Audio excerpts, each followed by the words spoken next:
We're back. SwamiLee's Sports Talk is back. I know you've missed us. I'm SwamiLee. I am Mellow Mike. And we're no longer sitting in our shop in New Jersey, but we are sitting here talking some sports. So this is the premiere. I know you may have seen our preview episode earlier this week, but this is our premiere episode of SwamiLee's Sports Talk. And as usual, we have no scripts. I have no idea what Mike is going to tell me. And we do it in one take. So if we make mistakes, we make mistakes. So we're going to start off really quick and get right into it. Mike, what you got for me today? Okay, well, you see I'm wearing a Phillies jersey, so let's go right into our Phillies. It's a two-part question. One, where would you say they need help? And two, where are the two or three areas where they are most likely to look for help, whether by free agency or trade in the upcoming months? Well, they need all kinds of help in the bullpen, and they need a solid number 1/number 2 starter, which, again, is not saying that they're going to get it, but that's what they desperately need, is at least, if not an ace, they need that second step. They need that Dick Ruthven is what they need, somebody like that. They're not going to get Steve Carlton, but if they can get a Dick Ruthven, they're going to be in pretty good shape, hopefully. The bullpen, they need to blow it up and start fresh. But some people will tell you that maybe Hector Neris is going to bounce back. You never know what's going to happen. I mean, some of these guys are coming off decent seasons, and they couldn't get anybody out. It was brutal. And that's part of the problem with trying to upgrade the bullpen, because I think you'll agree that as a rule, when you have a pitcher in the bullpen, unless he is Bruce Sutter, or to use a more modern example that I hate to use, Mariano Rivera, you're not going to see much consistency. There's a lot more roller coaster ride for a reliever than there is for a position player or even a starter. Just you watch. Some of these guys the Phillies let go this year are probably going to win like 5 games with an ERA of 2.3. It's unbelievable, and I agree with you 100%. I don't know what they're going to do about that. Plus, they have to figure out what's going on with Real Muto. I mean, again, how much money do you pay this guy? I mean, I'm thinking five. Well, we're going to be talking about him later, so let's stay away from him for now. Gotcha. And what about shortstop? I mean, Didi Gregorius is likely to be gone. They don't have anyone up and coming in there. Oh, no, they do, but he's still 2 years away, Bryson Stott. No, what's going to happen is they're going to move Segura back to shortstop, and they're going to put Kingery, this is my opinion, mind you, let's be clear about this, and they're going to move Kingery to second base, let him play full-time at second base. And let Bone play at third? Oh, yeah, for the time being. I mean, Hoskins, let me tell you something. Everybody thinks Hoskins is going to be here forever. I think make or break 2021 season for Hoskins, assuming we have a full season. If he hits 241 with 24 home runs, 75 RBIs, he may not be back in 22. So keep that in mind, but especially with Baum there. But yeah, in 2021, my infield, barring injury, is Hoskins, Kingery, Segura, and Baum. No problem, no doubt. Well, what about the outfield? Other than Harper, they're not really set there. I mean, center field, who's it going to be? Moniak, a combination of Moniak, Quinn, and Adam Hazley? Ugh. Let me tell you something. That worked. Obviously, it's not Moniak. That worked this year. If you really think about it, the offense was not the problem. Even the defense, which wasn't great, was not the problem. With a mediocre bullpen, with a bullpen with a 5.0 ERA, this team is in the playoffs. So remember that. Halsey deserves a chance. Quinn is what he is, a 4th/5th outfielder. Moniak, I have no idea. And you forgot Andrew McCutchen at the same time. He's got 1 more year left in that contract. Yeah, well, he's someone who I really like, but they're not going to get $14 million worth out of him, and that's what he's on the books for. But actually, I think it's $17 million. But neither here nor there, he's there, and they're not going to trade him because nobody's going to take him. So if you think about it from that perspective, they're stuck. I mean, I believe they may go in with those 5 guys as their outfield and just see how it works. Well, all we can hope for McCutchen is that maybe the shortened season plus the additional time recovering from the knee injury will put him in a better position for 2021. I think we know what he is, which he showed us the last 2 years. And that's what we're going to get for him in the last year of what I felt was a really bad contract. And, But I mean, you have Harper, you know what he is, and he's pretty darn good. I think Halsey showed that he is a Major League outfielder. Now, I'm not saying he's a starting Major League outfielder, but he's a Major League outfielder. Quinn is a backup, plain and simple. Moniak, your guess is as good as mine. But you know something? Maybe it's time to find out. okay, well, in 2020, we saw rule changes, bunch of them. Yes, we did. Let's talk about what's here to stay, what shouldn't be here to stay, and why. For instance, this having a runner lead off on second in it once the game gets to extra innings. What's your take on that? One sentence and one sentence only. Dumb as the day is long. Let's get rid of that and move on. That is a terrible, terrible rule. Plain and simple. Well, hopefully we'll disagree about something else because I can't argue with you. It's a terrible rule. Terrible rule. Talking about another rule designed, I suppose, to shorten games, this notion that if a pitcher comes in the middle of an inning or to start an inning, it's got to go 3 batters at minimum. Well, the way I look at it is Joe Girardi knows a lot more about baseball than I do. Joe Girardi hates that rule. So do I. It's just, I understand managers like Gabe Kapler made it necessary when he'd bring in 4 pitchers in one inning, batter per batter per batter per batter.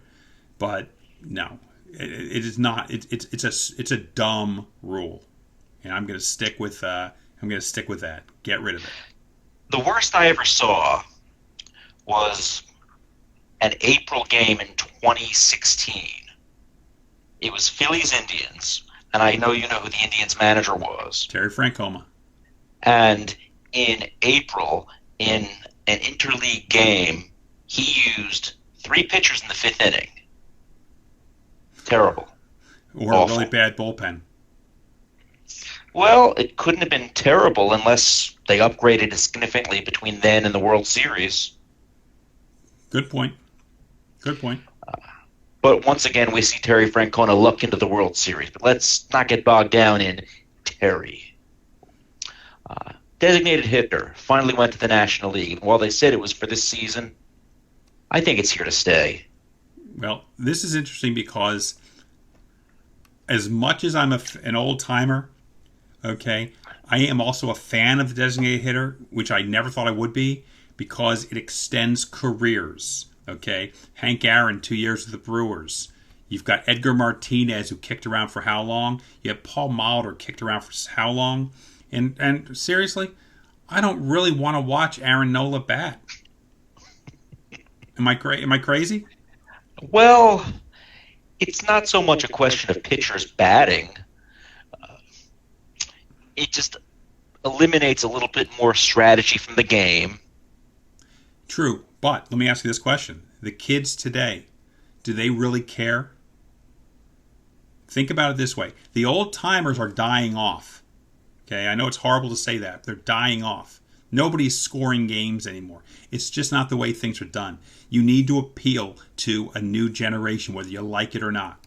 Whether we sit back and say, oh my God, it sucks that we got to do this, that we can't do things the way we did in 1968. I understand.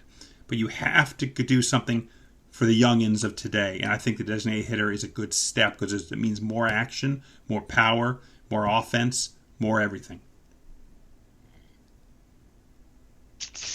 Well, that's an interesting take. Indeed. Last rule change question. Double headers, games reduced to 7 innings. Thumbs up or thumbs down? I think the thumbs are on the side on that one. In some ways I like it, in some ways I don't like it. Obviously, as an old-timer, I like things done old-time.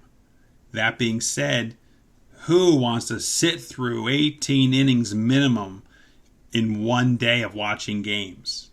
So the statistician in me wants to keep it 9 innings, but the old guy that just can't sit around all day and watch games for 10 hours goes for 7 innings. So I know it's a very wishy-washy answer. That's the best I got. All right. You mentioned JT Realmuto earlier, so let's look at that from a slightly different angle. I've heard a couple of sports people say that before we're done, that is going to go down as the worst trade in Phillies history, between not keeping Realmuto after this year and the assumption that Sixto Sanchez is going to be a long-term fixture in the Marlins rotation. What's your take? You are not going to get me started. We don't have enough time to discuss this. Sixto Sanchez could win 10 Cy Young Awards, and that would not be as bad of a trade as you and I both discussed with Ryan Sandberg. But let me tell you why. I've said this 100, and I'm not going into the 20-minute diatribe here, okay? I'm just going to tell you in a nutshell. If for that one person out there who hasn't heard me ramble about this, it's not about the Hall of Famer Ryan Sandberg. The same way it's not about JT Realmuto. The bottom line, Larry Bowa straight up for Ivan DeJesus was a bad trade for the Phillies. Realmuto for a couple prospects was a good trade. He could have broken his arm in his first day in Philly. It wasn't the Phillies' fault. It was the Phillies' fault that they gave up, an extra prospect in an already lopsided deal. So no, it is not going to be the worst trade in Phillies history, no matter what he does. So no matter what he does, you think that should be regarded as a good trade? Oh yeah, because at the time of the trade, understand something. At the time of the trade, Sanchez had injury concerns. Okay, I mean he was not a sure thing. They didn't trade away a sure thing. I don't care how good a prospect he was. He was not a sure thing. Obviously, he turned into one after a quarter season, but on trade day, it was a good trade. The other trade was not a good trade the day it happened. Okay. Well, listen, SwamiLee likes to tell the world that he knows all and sees all. But does he see who Bleacher Report regarded as the top Hall of Fame eligible players who had not yet been elected? Well, it's obvious who that player is, okay? Well, we're going to leave Bonds and Clemens out. No. I've been reading a lot about this on the internet, and there is no doubt that Dick Allen, okay? No doubt that Dick Allen is a Hall of Famer, okay? No doubt whatsoever. And the fact that he hasn't been given, he hasn't gotten there yet is insanity. And I can't believe for the life of me that has happened. I mean, anybody who's ever seen Dick Allen play knows how great Dick Allen is. Okay, I will tell you that right now. And what he brought to Philly in the time that he was here, both his first stint and his second stint, cannot be forgotten. I'll tell you that right now. It's watching Dick Allen play was just an amazing thing. I met him one time.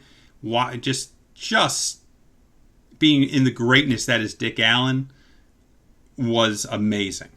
So he is a Hall of Famer. His numbers are Hall of Fame number. He dealt with more crap than anybody ever should have. So from that perspective, I hope he gets in. Well, you're certainly right about Dick Allen being a Hall of Famer, but according to the good people at Bleacher Report, he is not as good a Hall candidate as such luminaries as Steve Garvey and Gil Hodges, which goes to show us, of course, that the people at Bleacher Report don't know baseball. Well, let's be clear about this, okay? Steve Garvey belongs with Curt Schilling in the Hall of Very Good, okay? And I don't know. Same class as Harold Baines or a step above him? No. Harold Baines got in on the Rizzuto rule. That's how Baines got in. It was friends on the committee, just like Phil Rizzuto. You can't compare the two. Hodges didn't get in for friends on committee. He hasn't gotten in. I honestly don't know. I never saw him play. I mean, he was long gone before I was born. I saw Garvey play. Steve Garvey was a really, really good player. Steve Garvey, not a Hall of Famer. Absolutely. Well, Swami, that's what we've got for tonight. Do you have any parting words for our audience? Well, not really, but I'm going to tell you real quick, guys, as we are running out of time. I'm going to tell you SwamiLee's Sports Talk is going to be around a lot over the next couple of months.